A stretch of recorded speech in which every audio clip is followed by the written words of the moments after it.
Do you know the difference between push fittings and solvent weld? Let me show you. We got to do the waste for this sink today, so I'm going to take a little bit of time off and show you the difference between push fit and solvent weld. So this is a solvent weld fitting. It's got no O-ring on the inside and it comes in a variety of colors, gray, black and white. And this one is a push fit fitting. You can see the O-ring on the inside.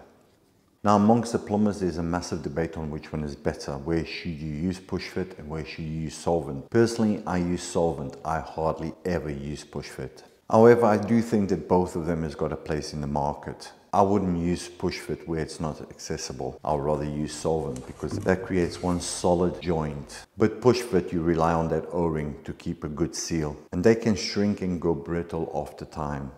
So I wouldn't put that anywhere where it's not accessible. Because if you got a blockage as bad as this one and you need to use high pressure to unblock this, you might split one of the joints. And you'll only realize when you got water coming down your ceiling or down your wall. It's actually quite easy for fittings to be dislodged due to pressure or movement.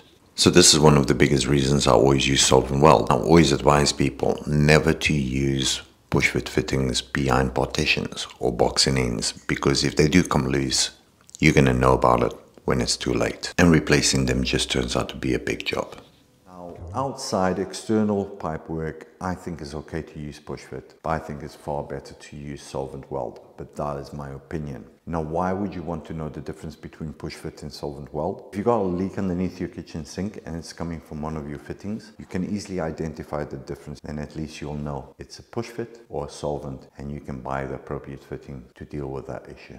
Now, if you are going to use solvent weld fittings, then congratulations, I think you made the right choice. Just remember that you will need a solvent cement like this one from Flowplast. And if you don't look old enough, they will ask you for ID. I don't seem to have that problem anymore. Solvent fitting is more difficult to use, whereas push fitting is much easier. You just slide it out and you slide your new one in. You can also just replace the O-rings inside, but for the price of them, I'd say it's much better just get yourself a new fitting. Another thing to note is that these days a lot of the traps don't accept solvent, so you will have to get a converter from the trap to a solvent, and typically your kitchen sinks is 40 mil.